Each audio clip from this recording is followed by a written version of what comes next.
Hi hello నమస్తే. నేను photo అడ్డం వచ్చినట్టు మందకృష్ణ మాదిక్ గారు. ఓకే.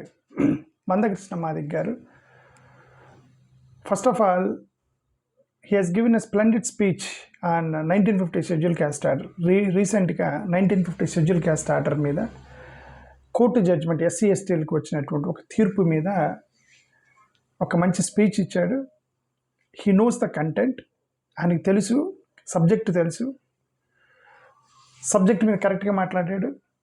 కోర్టు జడ్జిమెంట్లో ఎక్కడ అన్యాయం జరిగింది అనేది తీవ్రంగా ఖండిస్తున్నానని మొత్తం మాట్లాడాడు. That's what I said.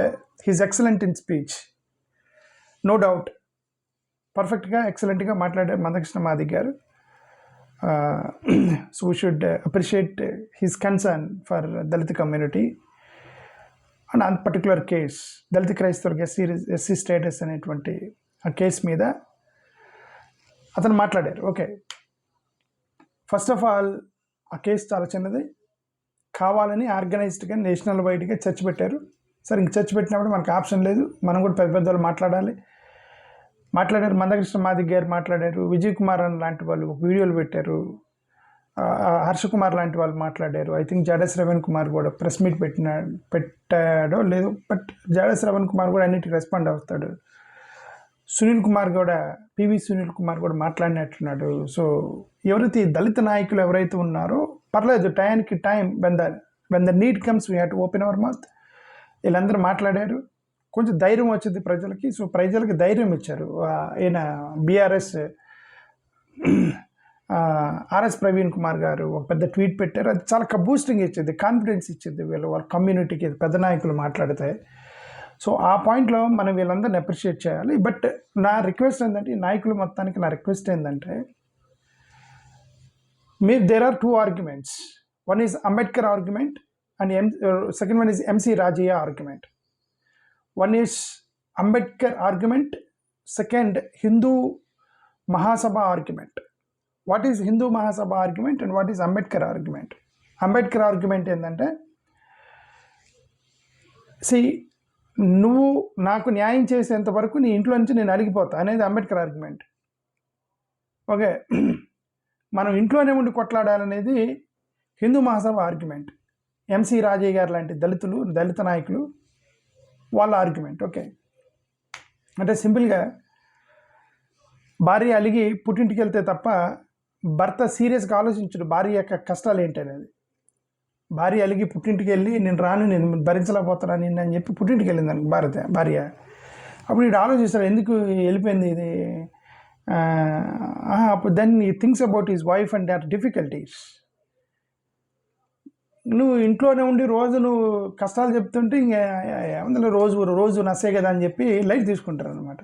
So Ambedkar గారి argument is very clear that if you don't change will not stay with you is the fundamental principle of doctor BR Ambedkar. వీళ్ళ యొక్క ప్రిన్సిపల్ ఏంటంటే, ఎంసీ రాజయ్య గారు లాంటి ప్రిన్సిపల్ ఏంటంటే, we will stay with you for ever but will fight inside అనేది వాళ్ళ యొక్క argument, simple argument. But ఈ రెండింటి ఇప్పుడు ఈయన మందకృష్ణ మాదిక్ గారు గురించి మాట్లాడబోయేటప్పుడు ఈ రెండింటిని ఎందుకు కంపేర్ చేస్తున్నాను మీకు అర్థమైంది at the end of the video. Ambedkar argument correct అని చెప్పి ఇప్పటివరకు ప్రూవ్ అయింది. ఎందుకు అంబేద్కర్ ఆర్గ్యుమెంట్ కరెక్ట్ అని ప్రూవ్ అయింది? అంబేద్కర్ ఏమన్నాడు, నువ్వు మారేంత వరకు నేను రాను అనేది అంబేద్కర్ ఆర్గ్యుమెంట్. ఎందుకు అంటే అంబేద్కర్ గారు ఏమన్నారంటే, మనుస్మృతి, ధర్మశాస్త్ర, వేదాసులో క్యాస్ట్ అనేది రూట్ కాజ్గా ఉంది. ఈ రూట్లోనే మనుస్మృతి, వేదాసు, దాంట్లో రూట్ కాజ్లోనే క్యాస్టిజం అనేది ఉంది. నువ్వు రూటును నరకకుండా, కొమ్మలు నరుకుతాను ఆకులు పీగుతానంటే నేను రాను, రూటునే నరకమన్నాడు అంబేద్కర్. వీళ్ళేమంటారంటే, హిందూ మహాసభకు సంబంధించిన ఎంసీ రాజయ్య లాంటి దళిత నాయకులు, వాళ్ళందరూ హిందూ మహాసభల భాగం అన్నట్టు, ఎంసీ రాజయ్య వీళ్ళందరూ. ఓకే, ఈ దళిత నాయకులు ఏమన్నారంటే, క్యాస్ట్ అనేది సోషల్ ఈవిల్, అది సోషల్ ఈవిల్, స్క్రిప్చర్స్కి సంబంధం లేదు, మనుస్మృతి, ధర్మసూత్రాలు, వేదాలు ఇవన్నీ కూడా దానికి కులాలకి సంబంధం లేదు అని వాళ్ళు ఆర్గ్యుమెంట్ చేస్తున్నారు. ఓకే, ఆ భాగం ఏదైతే ఉందో, కులాలకు సంబంధించిన భాగం ఏదైతే ఉందో అది మాకు సంబంధం లేదు కానీ అంటారు. కానీ అంబేద్కర్ ఏం ఆర్గ్యూ చేశాడు, అది రూట్ కాజ్లోనే ఉంది అన్నాడు. రూట్ కాజ్లో ఉంది కాబట్టి స్ట్రక్చరల్ అని ఆర్గ్యూ చేశాడు కాబట్టి ఇప్పటికీ కూడా దాని నుంచి మనం బయటికి రాలి. ఇప్పుడు కూడా బ్రాహ్మణుడే, క్షత్రుడే, దళితుడే, రైట్? అదే కదా అంబేద్కర్ ఆర్గ్యూ చేసింది. నీ రూట్లోనే ఉంది అని. చెట్టు రూట్లోనే ఉన్నప్పుడు ఆ చెట్టుని రూటుతో సహా లేపేస్తే తప్ప ఆ చెట్టుకి ఈ కాయలు కాస్తూ ఉంటాయి. ఇప్పుడు చెట్టు రూటే చేదుకున్నప్పుడు చేదు కాయలు కాస్తూ ఉంటాయి. నువ్వు ఆ రూట్తో సహా చెట్టుని లేపేయాలి. అర్థమైంది కదా మీకు? So it is a structure. అది ఆర్గ్యుమెంట్. ఆయన ఆర్గ్యుమెంట్ కరెక్టే కదా. ఇప్పుడు కూడా పోలేదు కదా. ఇప్పుడు కూడా కుల క్యాస్టేజ్ ఉంది కదా. బ్రాహ్మణుడే కదా, దళితుడే కదా. అదే కదా అంబేద్కర్ చెప్పింది. హిస్టారికల్ ఎవిడెన్స్ కూడా మనం చూస్తే 2700 సంవత్సరాల నుంచి మమ్మల్ని ఆ వర్ణ మొబిలిటీ లేకుండా మీరు అవుట్ సైడ్ వర్ణ అని చెప్పి పెట్టిన వాళ్ళు సడన్గా మమ్మల్ని లోపలికి రాణిస్తారనేది అమాయకత్వం అన్నాడు అంబేద్కర్. వీళ్ళేమంటారు, లేదు మేము రిఫార్మేషన్స్ ద్వారా మేము రిఫార్మ్స్ తీసుకొస్తామన్నారు హిందూ మహాసభ వాళ్ళు. తీసుకొచ్చారా? ఎప్పుడు 1932, ఇది 2027, 100 సంవత్సరాల రిఫార్మేషన్ తీసుకొచ్చారా? ఓకే, అది క్వశ్చన్ వేస్తాను మీకు, మీరు ఆలోచించుకోండి. అంబేద్కర్ అన్నది ఏంటి, వీళ్ళు అన్నది ఏంటి? సోషల్ పవర్ స్ట్రక్చర్స్ గురించి అంబేద్కర్ మాట్లాడాడు.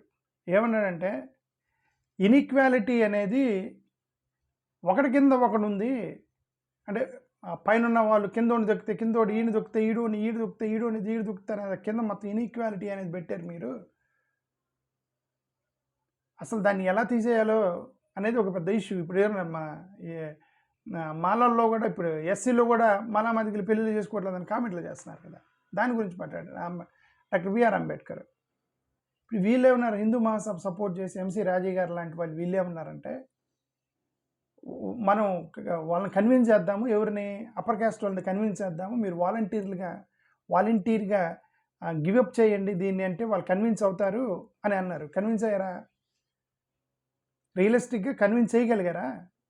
పెద్దవాళ్ళని ఏమంటే కులాల్లో దేవుద్దని తగ్గించుకోండి అని కన్విన్స్ చేయగలిగారా? ఆ క్వశ్చన్ మీకు వేసి వదిలేస్తున్నా. రిలీజియస్ ఐడెంటిటీ అండ్ డిగ్నిటీ గురించి మాట్లాడారు ఆయన. ఏమన్నారు, మీరు అవర్ణ అన్టచబుల్స్ అని చెప్పి మమ్మల్ని బయట పెట్టారు అని అంటే, వీళ్ళేమన్నారంటే హిందూ మహాసభ వాళ్ళు ఇంటర్నల్ రిఫార్మ్స్ ద్వారానే డిగ్నిటీ వచ్చింది అన్నారు. వచ్చిందా ఇంటర్నల్ రిఫార్మ్స్ ద్వారా డిగ్నిటీ? అంబేద్కర్ గారు ఏమన్నారంటే న్యూ కమ్యూనిటీ, న్యూ రైట్స్ ఇవన్నీ కూడా తిరుగుబాటు ద్వారా వస్తాయి అన్నాడు. వీళ్ళు ఏమన్నారంటే ఇంటర్నల్ రిఫార్మ్స్ తీసుకొని వస్తే స్లోగా కల్చర్ చేంజ్ అయ్యిద్ది అన్నారు. చేంజ్ చేశారా? 100 సంవత్సరాలైంది, చేంజ్ అయ్యిందా? స్క్రిప్చరల్ అథారిటీ, అంబేద్కర్ గారు శాస్త్రాలు ఇవన్నీ కూడా డీప్ రూటెడ్గా లోపలికి వెళ్ళిపోయినాయి. రిఫార్మిస్టులు మీరు కాంప్రమైజ్ అవ్వాల్సింది తప్ప వాళ్ళు కాంప్రమైజ్ అవ్వరు. రిఫర్మేషన్ పేరుతో మీరు కాంప్రమైజ్ అవ్వడం తప్ప వాళ్ళు కాంప్రమైజ్ అవ్వరు అని చెప్పాడు అనమాట అంబేద్కర్. అదే కదా ఇప్పుడు జరుగుతుంది. మీరు కాంప్రమైజ్ అయ్యి వాళ్ళ పొలిటికల్ పార్టీలకి వాళ్ళు చెప్పింది చేసుకుంటూ వాళ్ళు అప్పటికప్పుడుగా ఏంటంటే కులాలు మొత్తం మారుతారు కదా అని అప్పటికప్పుడు చెప్పి మిమ్మల్ని ప్యాసిఫై చేస్తారు. మీరు ప్యాసిఫై అవుతున్నారు తప్ప, పప్పు బెల్లాలకి పెడుతున్నారు తప్ప రూట్ కాజ్ నుంచి అది బయటకు రాలేదు కదా, క్యాస్ట్ వ్యవస్థ నుంచి. అదే కదా అంబేద్కర్ ఆర్గ్యూ చేస్తున్నప్పుడు పొలిటికల్ విజన్ గురించి పొలిటికల్ విజన్ చూస్తే మీకు రాజ్యాధికారము పవర్ నీ చేతిలో ఉంటే తప్ప వాళ్ళు మారరు అన్నట్టు. రాజ్యాధికారం నీ చేతికి వచ్చినప్పుడు నువ్వు స్ట్రిక్ట్ రిఫార్మ్స్ తీసుకురాగలవు. వాళ్ళ అధికారం కింద వాళ్ళని నువ్వు ఎలా రిఫార్మ్ చేస్తావు? ఒక employee, how N employee can frame your rule to A boss. If your boss you can frame your rule to your employee, your subordinate. అది అంబేద్కర్ ఆర్గ్యుమెంట్. మీరు అధికారంలో వచ్చినప్పుడు అప్పుడు మీరు చట్టాలు చేయగలరు, ఇవన్నీ చేయమని. నువ్వు వాడి కింద పనిచేస్తూ వాళ్ళకి ఎలా చట్టం చేస్తాం అన్నాడు అంబేద్కర్. ఓకే, వీళ్ళేమన్నారంటే మన రాజకీయాన్ని మతాన్ని ముడిపెట్టకూడదు, వేరు అని అన్నారన్నమాట ఈ యొక్క ఎంసీ రాజీ గారు లాంటి వాళ్ళు. సైకలాజికల్ లిబరేషన్ గురించి మాట్లాడారు అంబేద్కరు. ఏమంటారు, వాళ్ళు మారకుండా కోఆపరేషన్ అనవసరం అన్నాడు Ambedkar. If they don't change don't cooperate అన్నాడు. వీళ్ళేమో మనం కోఆపరేట్ చేస్తూ వాళ్ళని మార్చాలన్నారు. మాస్ మొబిలైజేషన్ చేసి తిరుగుబాటు చేయాలన్నాడు అంబేద్కర్. వీళ్ళేమన్నారంటే అలా తిరుగుబాటు చేస్తే వాళ్ళ కోపం వచ్చింది, వాళ్ళు కోఆపరేట్ చేస్తూ మనం పని చేయించుకోవాలనే వాళ్ళు ఎంసీ రాజీ గారు లాంటి చేసిన వాళ్ళు. సో ఇవన్నీ కూడా ఎందుకు చెప్పానంటే, ఇప్పుడు మందాకృష్ణ మాదిగ గారి యొక్క కాంటెక్స్ట్లో ఎందుకు చెప్పానంటే, సడన్లీ మందాకృష్ణ మాదిగ గారు he became MC Raji as follower, not Ambedkar అయితే ఫాలోవర్. అంబేద్కర్ తిరుగుబాటు గురించి నేర్చుకున్నాడు. వాళ్ళ ఒక పెద్ద వ్యవస్థ ఉంది. ఈ వ్యవస్థ నుంచి బయటికి జరిగి ఇక్కడి నుంచి కొట్లాడితేనే పెయిన్, అదే నేను చెప్తాను, పుట్టింటికి వెలిగిపోయి భార్య అక్కడి నుంచి కొట్లాడితేనే భర్తకి ఆమె యొక్క కష్టాలు తెలుస్తాయని, అలా బయట నుంచి కొట్లాడితే మీ కష్టాలు తెలుస్తాయి అనేది అంబేద్కర్. మందకృష్ణ మాదిగ గారు వర్గీకరణ పేరుతోటి భారతీయ జనతా పార్టీ యొక్క ఆ ఫోల్డ్లోకి వెళ్ళిపోయాడు. ఆయన ఫోల్డ్లోకి వెళ్ళాడు. సరే వెళ్ళిపోయాడు. నేను ఫెంటాస్టిక్ స్పీచ్ ఇచ్చాడు, స్ప్లెండెడ్ స్పీచ్ ఇచ్చాడు. అంటే ఆయనకి సబ్జెక్ట్ తెలుసు, ఏం జరుగుతుందో తెలిసి కూడా కాంప్రమైజ్ అయ్యాడని అర్థం. ఆ వర్గీకరణ కోసం కాంప్రమైజ్ అయ్యాడు అనుకుందాం ఎగ్జాంపుల్. ఇప్పుడు అయిపోయింది కదా వర్గీకరణ ఇప్పుడు అయిపోయింది కాబట్టి at least now you should come in to mainline stream.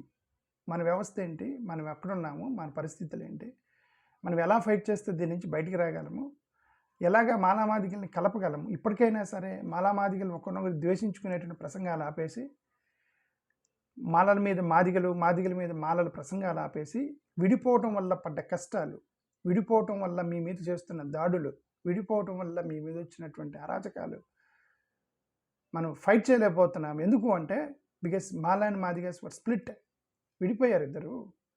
SC ST atrocity case నుంచి బయటికి రాలేకపోతున్నాము. 1950 షెడ్యూల్ కేసు స్టార్ట్ అని ఫైట్ చేయలేకపోతున్నారు because of division, political division also. At least political division is ఓకేనండి.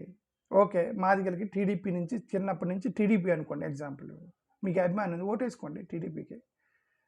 జగన్కి కొంతమందికి ఉంటే ఓటేసుకోండి. ఓటేసిన తర్వాత మిగతా 5 సంవత్సరాలు ఏం చేస్తున్నారు? Should fight when the issue comes. అంటే ఎస్సీ ఎస్టీ అట్రాసిటీ నీరుగారుతుంది అన్నప్పుడు ఇర్రెస్పెక్టివ్ ఆఫ్ పొలిటికల్ పార్టీస్, నువ్వు ఎవరికైనా ఓటేనండి, ఇర్రెస్పెక్టివ్ పొలిటికల్ పార్టీస్ రోడ్డు మీదకి వచ్చి తిరుగుబాటు చేయాలి కదా. ఎందుకు తిరుగుబాటు చేయలేకపోతున్నారు? ఎందుకంటే యూనిటీ లేదు వీళ్ళల్లో. ఎస్సీ ఎస్టీ మాదిగలు యూనిటీ పోయింది. అప్పుడు the only simple is Manda Krishna Madiga he believed Rajaiah's model. అదేంటి, మనం వాళ్ళతో కలిసిపోతే మనం పనిచేసి పెడతారని అనుకొని ఆయన యొక్క ఉద్దేశం. సార్ ఇప్పుడు comparatively with others is much better, 100% is much better. ఎందుకంటే కొంతమంది మాల మహానాడు అధ్యక్షులు వాళ్ళు పోయి డైరెక్ట్ పొలిటికల్ పార్టీలో చేరేది, ఇతను జాయిన్ అవ్వాలి.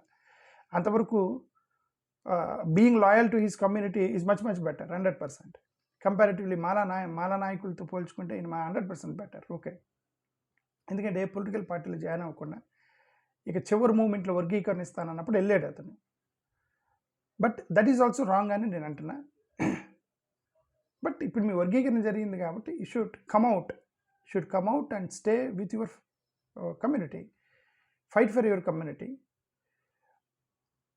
మీకు ఎవరితో ఫైట్ చేస్తే మీకు సేఫ్టీ వచ్చింది? ఇప్పుడు ఎవరి నుంచి మీరు బాధించబడుతున్నారు, ఎవరి వల్ల బాధించబడుతున్నారు, ఎక్కడ క్యాస్టిజం రూట్ కాజ్ ఉంది, ఎక్కడ క్యాస్ట్ ఆ క్లిక్ చేసి నుంచి బయటికి రాగలరు, ఎవరు దాన్ని బలపరుస్తున్నారు, ఎవరు దాన్ని అపోజ్ చేస్తున్నారు, ఎవరితో మనం ప్రశ్నించాలి, ఎవరిని ప్రశ్నించాలి, అవన్నీ తెలిసినప్పుడు when you know your opponent then you can play your strategy. Cricket ఆడేటప్పుడు నీ అపోనెంట్ ఎవడో తెలిస్తే నువ్వు ఎలా ఆడాలని నువ్వు నేర్చుకుని, నీ అపోనెంట్ తెలియకుండా how do you play match?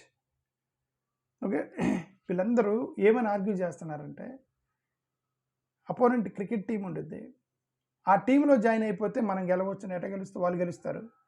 నీ అపోనెంట్ వాళ్ళ దగ్గర నుంచే నీకు న్యాయం కోరుకుంటున్నావు, వాళ్ళ దగ్గర నుంచే కుల నిర్మూలన కోరుకుంటున్నావు.